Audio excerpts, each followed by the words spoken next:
Oh yeah, so Skid, you want to introduce yourself and like your background with NFTs and games? Because I'm interested to know, and my understanding is that you know and you're interested. So Okay, so my name is Skid Viz. I run a YouTube channel called Shark Jets, where I teach people how to how to use Unity basically a little bit, mainly focusing on VR stuff.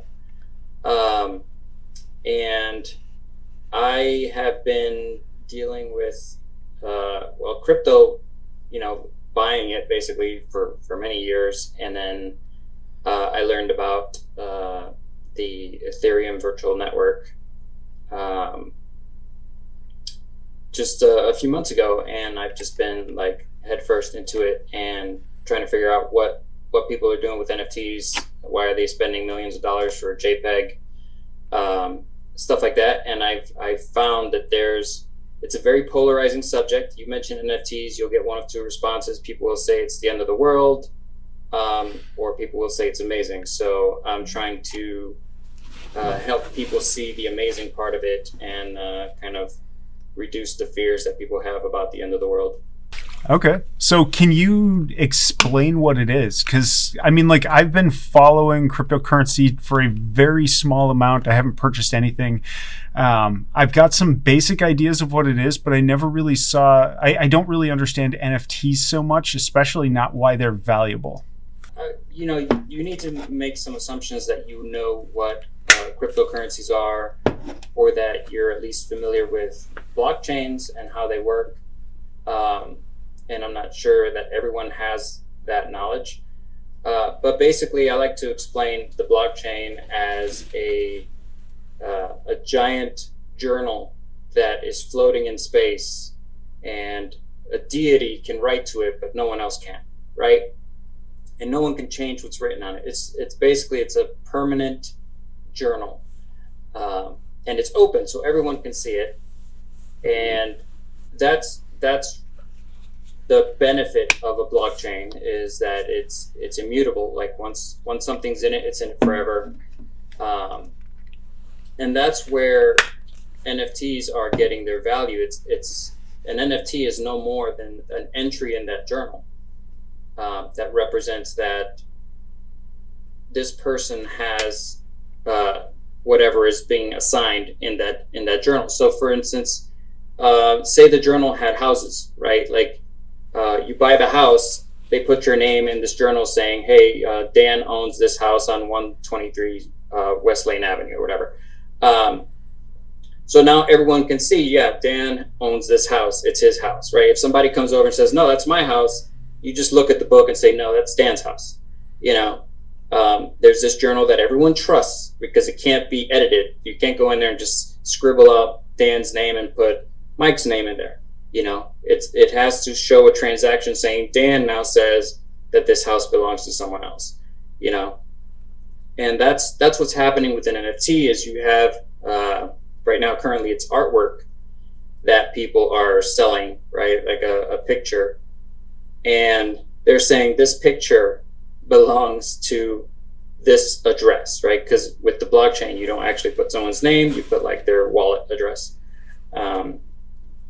And so this gives you like proof of ownership basically for this image. But there's an article that came out a couple days ago about a group of people that banded together to buy a copy of Dune that was like one of the old copies of Dune or something like that, and they spent like $6 million on it or something. But they misunderstood what an NFT is. They thought that gave them the copyright to the book Dune, but it doesn't. It literally just gave them a book, So that's a common misunderstanding. People think like, if I buy an NFT of an Elvis Presley song or something, that gives me the Elvis Presley song and I can do whatever I want with it, where that's not the case. It's like buying an MP3. You have proof that you bought the MP3, that's all it is. So yeah, I think that was a misconception. I felt that in the beginning, but that definitely seemed to be a vibe going around in the beginning, that it was like you're buying the copyright of something. And I remember one of the first big cases of that was what is it? The like Johnny bit my finger. You know, the classic YouTube of like that video. Like that video was sold for multi-million-dollars, right? And I think they took the video down. I was like, here, and you know, they took the video down, but I was like, it's not, yeah, you don't own the rights. You can't suddenly go and sell that on TV or put pictures on that. It's just you bought something in relation to it. Good for you. Right. But yeah, and that was it's no different than if you go to Shutterstock and you buy an image, right? Like, you don't own that image. You can use it, you know, but it's not yours. You can't turn around and resell that image because that's part of their terms, right? And the original artist owns that image. The same thing, like I said, if you go to Amazon and you buy an MP3, if you still buy MP3s, you know, you don't own the song, right? Like, you can't turn around and like start selling that song as your own. You just have a file that you can play with, you know. Yeah. And that's the big misunderstanding with NFTs, in my opinion, right now. So it kind of sounds a lot like the general encryption, the SSL certificates that go back and forth, except it's more like an open SSL certificate that somebody generates on their side for their digital wallet. It gets passed around so they can other people can read it, but they can't, or they can encrypt to it. They can't. Or it seems a little bit different in that case because the other way that with the SSL, somebody else can write to it, but they can't read from it. At least not from that base one. I'm a little confused on it at the moment, but I think I've got the general idea. Now, a question towards this. How do you see this being used in video games? Is this like proof of purchase for DLC or licensing, just a purchase for the game? Or do you see this to somehow deal with actual in-game actions or features somehow? Yes, to all of those. This is where I get excited about it because I'm, you know, in game development and I visualize it. I've said this 1,000 times. It can be, and like everything I'm saying, like it hasn't settled. Like if you remember the MP3 period when MP3s first came out, you had the record studios saying MP3s are going to be the downfall of humanity. They should be banned. They should be illegal. And meanwhile, you had every teenager in America downloading MP3s on Kazaa and LimeWire and Napster.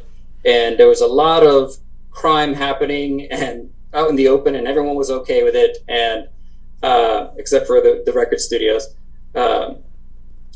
But this is where we're at right now with NFTs and the blockchains. There's 50,000 different blockchains.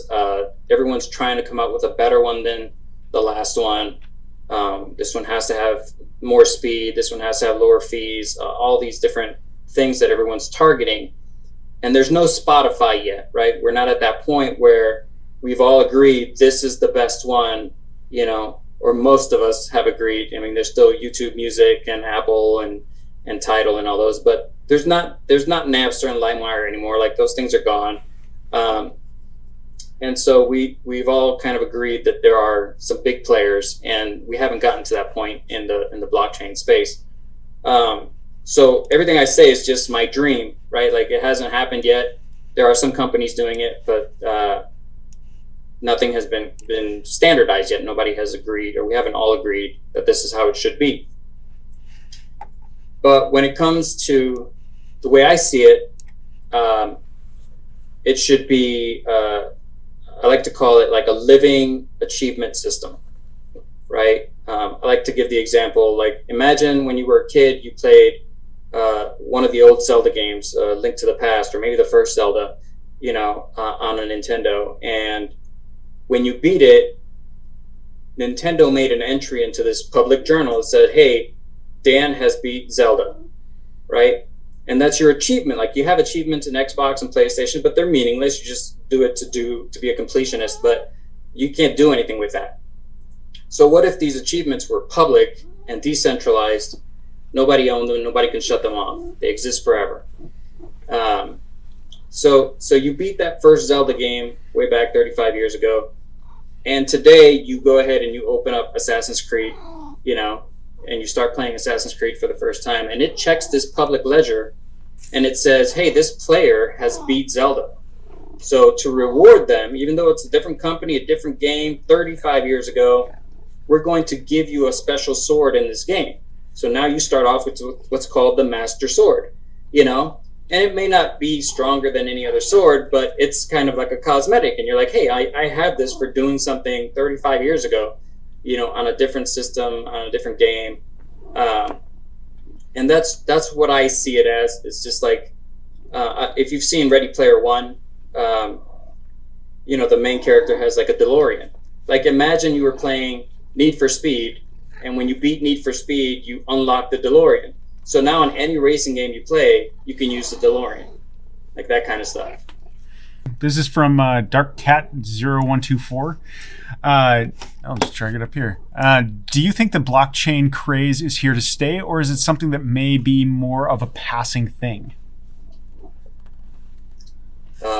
I think blockchains are here to stay, absolutely. Which form they will settle on, like, will it be Ethereum, will it be Bitcoin or Polygon or Solana or any of the other 1,000, if whether one will be used more than others, I don't know which one it will be. But I know financial institutions are all in on blockchains because it's a great way to prevent fraud. If someone can't go in and say that they're stealing a penny here and there, like, you can't do that because no one can change the information in the ledger. You can only add to it. So blockchains will become standard in finance and real estate and stuff like that. So it's just a matter of trying to figure out or trying to discover which blockchain is going to be the one.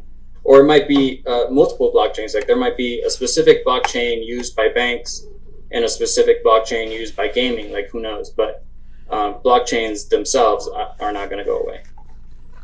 Okay. One of the things that I've been reading about on this is that there's a lot, like particularly with Bitcoin, that there's a lot of energy consumption that goes into the actual processing of it. And I mean, I've seen some of the places, or at least pictures online, where it's just like warehouses of like graphics cards all tethered to basic computer systems and just eating up a huge ton of power to continue the processing of this. Do you think that's going to play a role in this? It seems to be playing a role negatively now, and I'm wondering how you see that.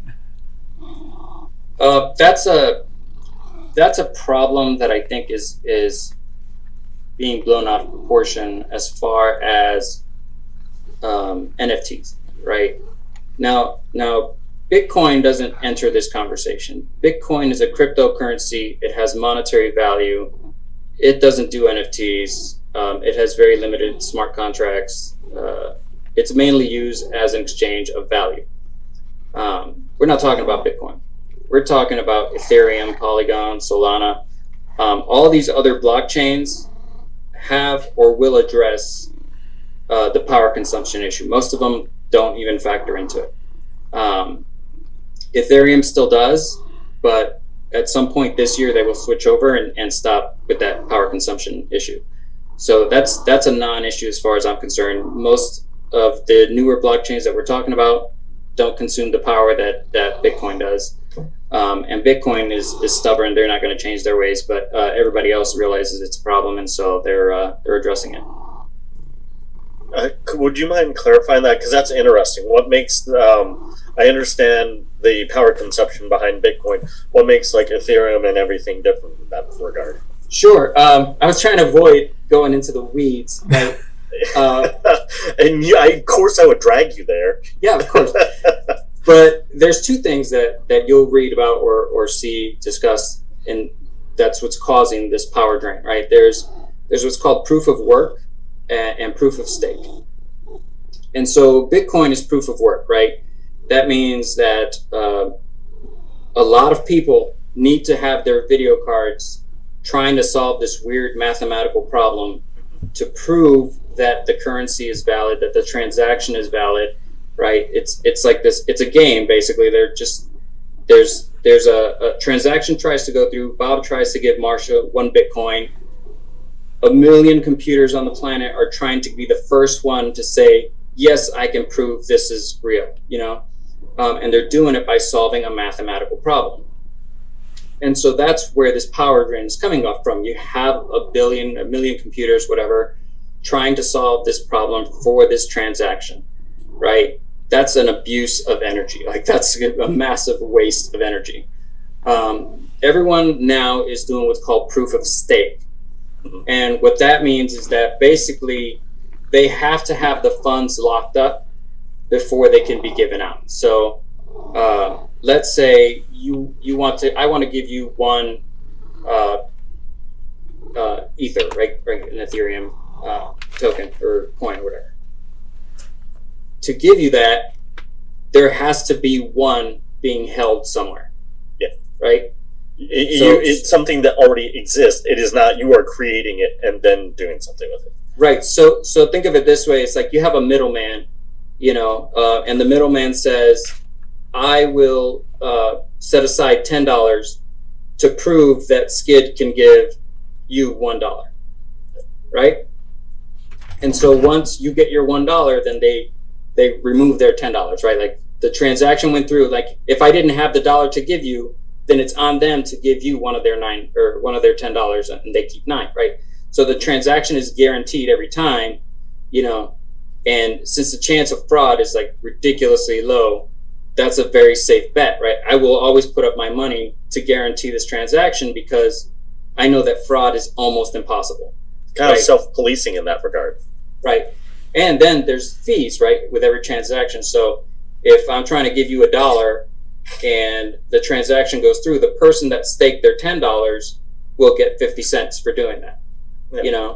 So it's in their best interest to do it. There's very low chance of them getting to lose their money, and they will get a transaction fee. Like Visa processes your credit card with a fee. So it's the same thing. For putting their collateral down, they will get a fee back when the transaction clears. That's fascinating. I really like that. And doing that doesn't require the million computers, right? Because it's just like whoever wants to. And usually these stakes are a pool, so it's many people contributing to this pool of money, saying, "Yeah, the funds are there," and that's where we eliminate that power consumption. And I can really see the decentralization. You're not required to have these big companies, these ivory towers, almost doing all this stuff for you. It's everyone sharing a little bit of this and keeping check on one another, and it's kind of like BitTorrent for money. When you do BitTorrent, if you're familiar with that, you're downloading a movie or a book or whatever you're downloading, but you're getting a piece of it from 50 different people. You're not getting it from just one guy. So it's the same way. You're guaranteeing this transaction, but it's 50 people in the middle saying, "Yeah, the money's there. Go ahead and give it to them." That's great. That's great. That explains so much. I have already learned a million times more than I knew beforehand. Before it was just like, Logan Paul doing something stupid with NFT and everyone's talking about it. I'm like, okay, that's great. Thanks, guys. So tell me if this is something that could be on the cards here. And I remember when Steam was first becoming a thing, and the concept of not owning my own game was kind of a scary thing. Obviously, you buy it and you technically own it, but when the servers go down, own it. When the servers go down, it's like you're no longer, like, you don't have access to it. And while Steam still seems to be going strong, the more competition and all this happens, there's going to be a loser at some point. And if you've staked this in and being like, all right, I bought this through Epic Games, all of a sudden they're like, you lose that. But with this concept of an NFT and this proof of stake, it's like, could my game library actually be attached there? And instead of having this one centralized program company having that, there could be another game client that comes up, connects, sees this NFT and sees, yeah, you bought this game. And this isn't on their servers, this is on that public ledger, and now I can get the game through them. Yeah, like I was saying, like, this is going to become so commonplace, and we're not even going to know. It's not something like they're going to be like, use our blockchain. It's just going to be some big player, some Spotify is going to come out and say, hey, we can track which games you've bought regardless of platform. You bought it on Epic, you bought it on Steam, you bought it on the Switch store, who cares? We have it on this list, and that list may be covered, it may have a GUI for this Spotify company, but it's actually a blockchain underneath. So if that Spotify company goes away, another one can pop up. More than likely there'll be 50 of these that'll all have access to the same database, basically the blockchain, and they will all have, this account owns all of these games. Now the thing about blockchains is they don't store data, they don't store like blobs of data, right? You can't upload a game to the blockchain. You can only upload very small pieces of information. So who does it own, how many do they own, that kind of stuff. But you're not actually, these NFTs, they're not actually uploading JPEGs to the blockchain. The data is actually being housed somewhere else as a JPEG or whatever, and it's just pointing to that information. Yeah. So if it's like the game still has to exist someplace, and it has to be in a place that's accessible, but it's not directly related to Steam, not directly related to Epic Games. It's just on a place where you make a transaction, make the two connections, and then whoever chooses to be the one you download from, they're going to be able to pull it from that same info. Right. More than likely, Steam and Epic will both hit the same blockchain and say, yeah, this person does own this game, so let's give them the file to it. Yeah.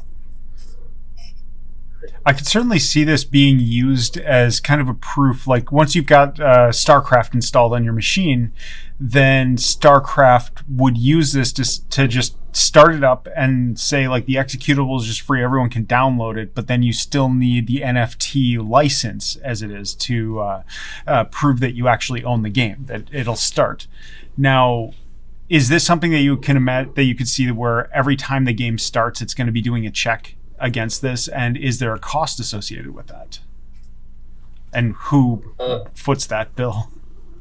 There's no cost as far as read only, right? You can read the blockchain all day long using JavaScript or whatever technology you want. But whenever you post, right, in order for a post to be approved, someone has to get paid, right? People, you're having computers work, so someone needs to. What happens is that every time there's a transaction, they get grouped together. So let's say 5 people want to update a theoretical blockchain that holds licenses to games. So they don't do them one at a time like we're used to with websites. They do it in a block. They say, okay, we're going to process 5 transactions at a time. And so then that's when that goes through, and someone has to get paid a cut, that transaction fee to process that. So as far as writing, that's whenever you incur a fee. It's called a gas fee. And the gas fees vary from networks. Like right now on Ethereum, the gas fee is probably somewhere like $50 to $100 for a transaction. But on something like Polygon, it's a matter of cents, so it's like 2 or 3 cents. So there is a fee to write to the blockchain, but you can read from the blockchain all day long for free. Okay. All right. So yeah, I can definitely see that being used. That does feel like a standard that's just going to stay, just like SSL certificates have stayed for communicating to websites. It's just the way things work now. Can I mention another dream that I have? Yes. And this is another one that's polarizing. Every time I bring it up, some people hate me for it, and some people think it's a great idea. But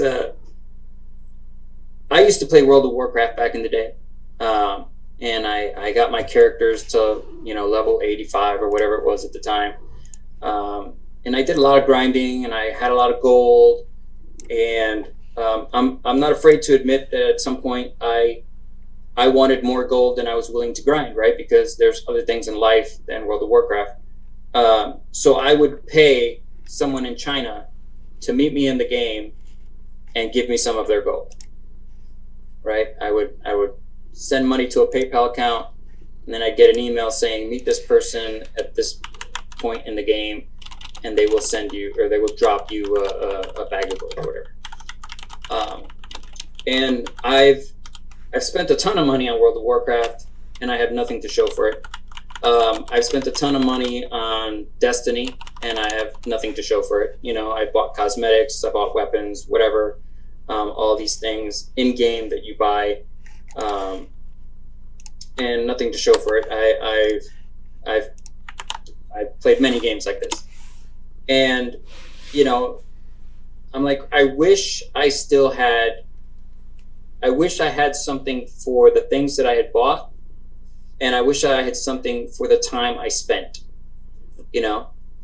And so when it comes to crypto, you have all these tokens, and the way I see it, like you'll play a game, like let's say World of Warcraft, and for the gold, you'll actually have some utility to that gold, right? If you play World of Warcraft and you get to level whatever 85, you've got thousands upon thousands of their gold, and then you decide, hey, I don't want to play this game anymore. I'm done with it. Or the company decides, hey, we're going to shut it down or whatever. You've got all this gold that you can't do anything with. Well, with tokens and NFTs and blockchains, you can turn around and say, all right, I have 50,000 world tokens, or for Ethereum or Polygon or Matic or whatever, and you can get something for the time and effort that you put into a game, and that's something that I'm really excited about. So, an interesting thought on this, and something I certainly expect from the IRS, is they're already in-game economies now. So if there's like things of monetary value being passed around that, even though they're just purely digital, they mean something on eBay when you sell it. I imagine the NFTs are going to be the exact same way. And in this case, it sounds like this is going to be opening up an economy between games, between companies even, to just have like this open economy happening across servers. And I imagine that this is just kind of like a gray area question, blank question out into the void. But do you have any thoughts on how that might affect things, like with the IRS, with taxing, with how people have to manage their in-game economies? Well, I'm not a financial advisor and I'm not a lawyer, so take this with a grain of salt. But there are two ways that the IRS supposedly looks at these things, and one of them is if it's considered a security, then you treat it like a security. So you treat it like you would stocks or anything like that. So if you're telling people that if you play World of Warcraft, you will get rich, then you're making a promise that the IRS will hold you to the fire for. The other way they're looking at it, and the way they're supposedly treating most cryptocurrencies, is they're treating them as property, right? So if you buy whatever 5 of some token, they're saying this is property. So if you turn around and sell those 5 for 1,000% profit, then they will tax you like you sold, property and made money off of it. So those are the two things that I think that they're looking at. But the IRS has stated that they have the technology to keep tabs on what's going on in the crypto market. So I don't imagine it's difficult because it's public, so all they have to do is look at the blockchain and then correlate that this address is yours, and they'll know, okay, these are all the transactions you've ever done on the blockchain. So it should be easier to track than anything else in the world, but we'll see how that plays out. But yeah, they're definitely keeping an eye on it. Matter of fact, just this year or late last year, they added digital assets to the IRS code. So they're definitely keeping an eye on the space. Okay. That brings up an interesting thought that I hadn't occurred to me before. But if they start charging people taxes against this stuff, or if someone sees that, can that person also then apply the amount of time that they have put into playing World of Warcraft to get this whatever said sword it was that they sold? Can they count that as work now? And then what is their hourly rate? And then do they actually get a tax refund from it? I'm kind of curious about this. These are all good questions, because in some countries, in some lower economy countries, like the amount of money you can get farming, gold in World of Warcraft is a day's work, and so there are absolutely people doing that. And if, things keep going the way they're going, then it might be more beneficial to have a Twitch channel and just play a game and just make a ton of money just playing video games. So yeah, they're definitely gonna want their cut of that as well. Because I was like you, I played World of Warcraft all the time, and I actually remember a very strong point in which where I was trying to play the game with my friend, and there are a lot of gatekeeping barriers, timekeeping barriers. Like, and it was Mist of Pandaria, and it was like he moved on because he got lucky and got like a bunch of the drops to get the cloak, this rare cloak. But I didn't 1 week, and now all of a sudden I was behind, and that was, I'll be honest, what got to me was like, I know it's just a random number generator in the background, like doing this. And so I was like, that's at least another week, and it snowballs. So I love this concept of like decentralizing it, meaning this value here comes to this value. But this is good for the consumer. Do you think companies would actually enjoy this? Because they love keeping, like, that's such a huge part of it, is like keeping you ingrained in the Activision mold. Like, you've invested $180 in Call of Duty, so why am I going to go over there and play this other game since I have so much invested here? Do you think companies will actually embrace that? Because right now they're looking at it from the perspective of people are excited about NFTs, they want to get a bite out of that, but do you think they'll actually want to share it in the future? Let me present it to you this way. Let's say you created World of Warcraft, right? And you created the gold token. Let's just call it gold. When you did this, you created 20 million gold tokens, right? And you decided, well, I'm going to hold 1 million and release 19 million into the game economy, right? This token is worth 0, okay? As more people play your game and it becomes more valuable, right? Less people want to grind, they'd rather just pay for this gold, right? What's the value they're willing to pay, right? Are the masses saying, well, the most I'm willing to pay is $1 per gold, or $10 per gold, or 1,000 per gold, right? Or $1 million per gold, okay? You have 1 million of these sitting in the reserves in a bank, in a bank, doing nothing. So you see, hey, the token I created is now worth $1 million each.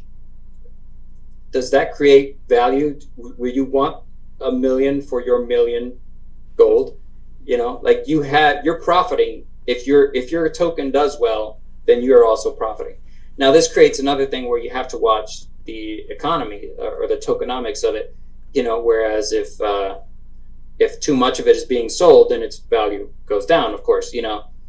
So you're going to have to regulate, you know, like how often people can sell, or, you know, maybe even how much is being minted at a certain time, like that kind of stuff.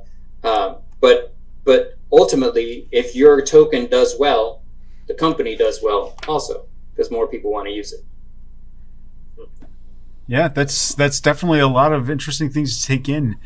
And also, I really don't see why people are upset about this. Like, what's the thing that's triggering people to be upset about it? Do you have an idea on that? Well, it's a lot of things. The like he was just mentioning, Konami and Capcom have both like just dumped a bunch of trading cards, and even like Garbage Pail Kids are a thing again. You can buy digital Garbage Pail Kids, and there's no utility to this. Like they're currently, right? Like we can't predict the future. Maybe Capcom will make a game and say, hey, if you have any of these Capcom NFTs, then you get a perk, or somebody else will. I made a game recently, as I'm exploring all this. I gave out 338 NFTs to 338 people, and then I made a game, and in that game I checked to see if anyone has this NFT, and if they do, then their character is tougher than somebody who doesn't have that NFT. And I plan to continue this. In every game I make, I'm going to check for all my historical NFTs and reward the player for having these NFTs. But right now, companies like Capcom and Ubisoft got in some huge heat because they started releasing cosmetics that you could buy as NFTs, but they're not really. They're not really giving anything valuable, but they're charging for something that seems to be like a fad. I think at some point, people will create reasons for these NFTs. NFTs won't just be a thing that you buy to show that you have money. And there's a lot of good products that are coming out that claim to do that, but right now nobody's actually doing it. It feels like this could be a form of actually creating digital scarcity, whereas before everything was basically a copy and paste thing. This is actually giving more value to an item because it's like, there's a finite limit and you can check to see that. It's a certificate of authenticity.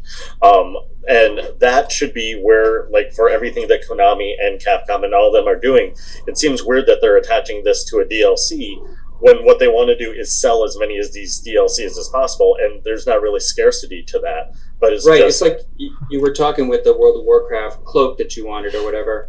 If you only knew there were 500 of that cloak ever made, and you really want yours and you don't want to grind for it or whatever, then you're setting the price. Like, how much is that worth to you?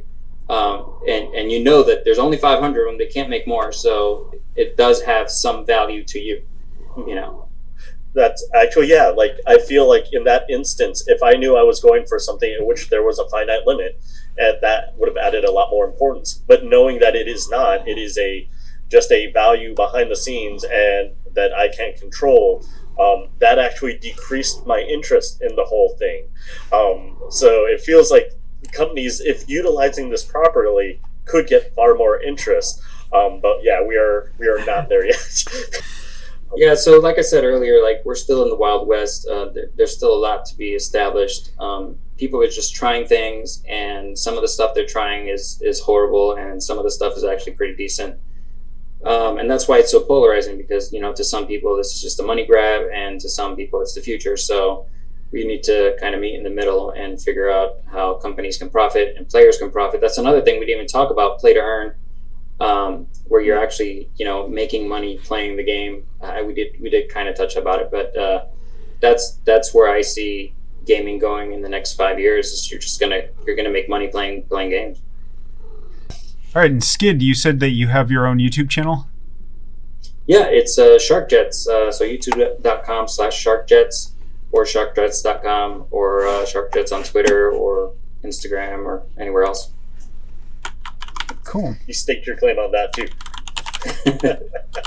I'm consistent. Hello, welcome to Shark Jets. I'm Skid Bits, and that's me. There we go. All right. Well, yeah, I'm definitely glad we got to have you on here. I knew that when we first started talking about bringing you on here, which was like 2 days ago, so not a lot of planning in this process, that it was just kind of like, yeah, this is the guy that was talking to Will that had a lot of good things to say about it, and then you just kind of turned into the expert, and you actually had answers for everything. So that was pretty awesome. Sorry to put you on the spot in case there were like a bunch of things that were just like, nope. No, I've tried to do my homework. I hope I didn't get anything wrong. But I did hop on a call with someone in Germany this morning, kind of a crypto expert, and just confirming my assumptions to make sure that I'm not misleading anybody. So nice. Thanks for having me. This was a lot of fun. I love talking about this stuff. So it's been good. Cool.